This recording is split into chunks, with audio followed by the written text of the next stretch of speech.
Hey ladies, welcome to In Between Friends. I'm Rebecca and this is Erin, and we are here to talk about everything no longer pregnancy, but we'll touch on it. Don't worry, we'll come back to it. But we are now moving into infants. Fun times. It is. It's fun. It's different. I know. I had to take a deep breath before I was like, yes. It is fun. It's totally different.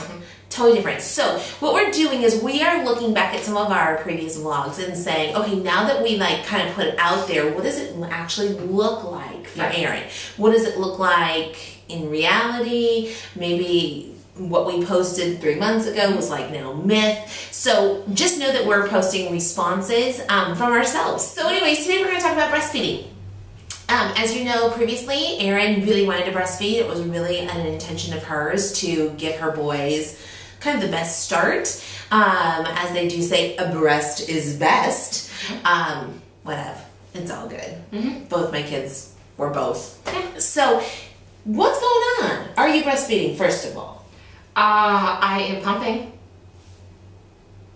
Good enough. I am doing several different things. We did do breastfeeding, and I still could do it right now if I chose to do so. I had my pediatrician recently told me, she asked me how breastfeeding was going, and what you'll find at giving birth is that will be pretty much the first question any medical individual or your friends will ask you is, how's breastfeeding going? Because it's all about your girls. Yeah, it's totally your business to know this. It's a little bit more business of the medical community, but whatever. Anyways, so of course she asked me the question, and I gave her my long-winded response because I feel like I need to justify my life to everybody, and I said, I'm trying my best. I can't feed both of them 100% from the breast. And she said, honey, I would give you a medal if you could. She goes, you have two. Nice. And I wanted to throw myself at her feet and just say thank you, because I literally was, when the boys were in NICU, I cried one day in NICU holding one of my twins because I felt so bad at my inability to provide what they both needed based on what these nurses wanted me to do and really was pushing me to do it. It's like, I can't make my body do something that it doesn't want to. And again, the whole time they're screaming at you, well, don't stress as much. Like, well, you're stressing me out. And now I just really can't breastfeed even more. Yes. So what I find myself doing is pumping, feeding that expressed milk in a bottle to my boys, and then supplementing, whether a little bit or a lot, and it usually is just a little bit, formula to the boys. And I refuse to have any guilt for it.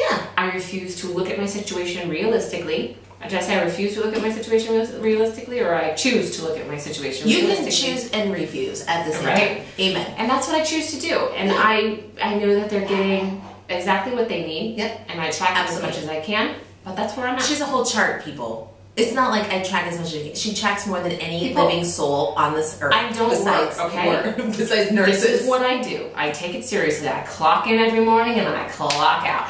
I love it. And with me and the kid, my oldest, my milk did not come until day 10, so I was already supplementing because he just wasn't getting fed, period. So it started out where I would breastfeed on the right 5 minutes, breastfeed on the left 5 minutes, and then supplement 2 ounces.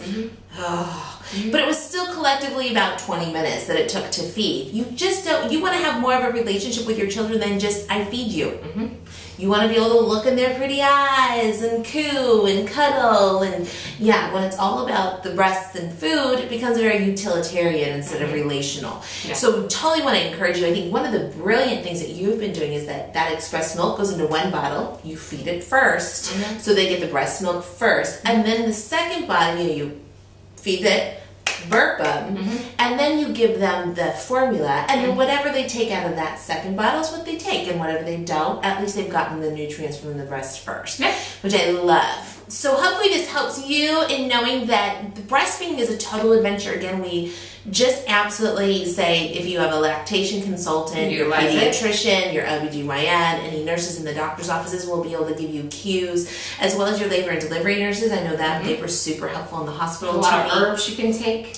Yeah, but on top of that, ladies, it's just not the make or break thing. If it doesn't happen for you, it's not a big deal. Your kids will still grow up and be smart. I promise. and they will still get sick regardless of what you did. Just don't beat yourself up over this. No, it's not worth it. We do not need to start a new life with guilt. Nope. So, chill. Like our video, subscribe to our YouTube channel, leave a comment below what's going on with your breastfeeding adventures. And tell us what's going on with your boobs. Yeah, they are adventures. Come on, ladies. And if you want more, jump over to our website at www.inbetweenfriends.com. And until then, ladies, hope your girls are doing well. Peace out. See you later.